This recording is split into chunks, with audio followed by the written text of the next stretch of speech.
Bonjour à tous, nouvelle analyse de scène aujourd'hui, avec un film qui reste encore aujourd'hui dans mon top 3 des films de la saga.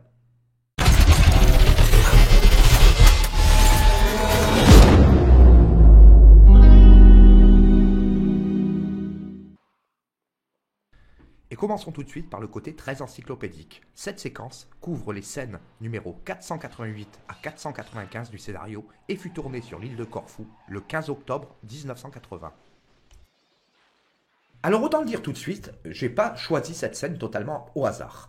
Je considère que c'est probablement la scène qui va caractériser le style de John Glenn pour les 5 films à venir. Avec, il est vrai, un remaniement complet du jeu de Roger Moore, mais aussi beaucoup plus tard, l'arrivée de Timothy Dalton. Alors autant le dire tout de suite, ceux qui affirment que Daniel Craig a tout inventé, tout révolutionné, se mettent complètement le doigt dans l'œil, parce que la preuve avec cette scène, c'est que Roger Moore a aussi été capable d'être l'incarnation pleine et entière du héros de Ian Fleming, comme le sera aussi beaucoup plus tard Timothy Dalton. Mais revenons-en à cette scène. C'est la première fois que Roger Moore incarne pleinement l'agent 007, c'est-à-dire celui équipé du permis de tuer, c'est-à-dire réellement le personnage de Ian Fleming. Et je le disais tout à l'heure, c'est vraiment l'apport de John Glenn qui nous permet d'obtenir cette séquence-là. Une séquence qui sera déclinée aussi d'une autre manière dans Permis de tuer avec la mort de Killifer.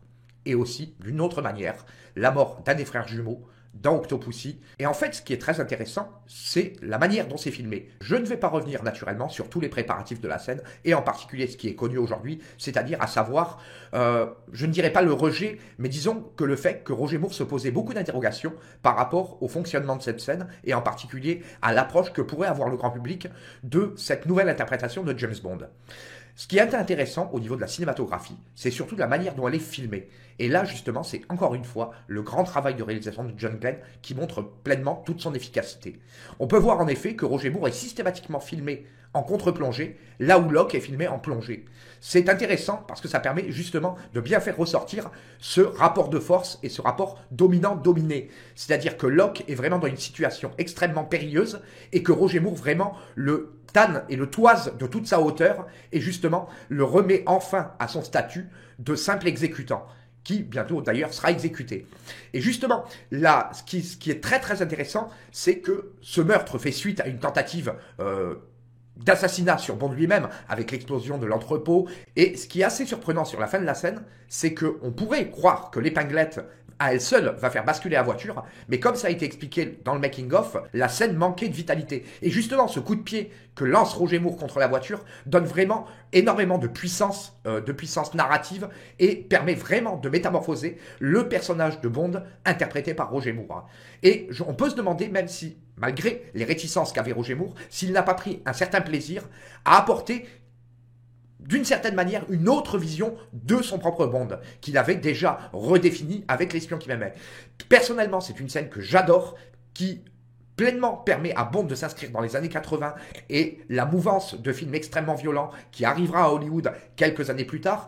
Et surtout, on peut constater une chose, c'est qu'à la fin de la séquence avec la Mercedes, lorsque Bond est encore dans le tunnel, on peut voir une séquence qui caractérisera souvent les films de John Glenn, c'est-à-dire que Bond se retrouve avec son pistolet complètement vide.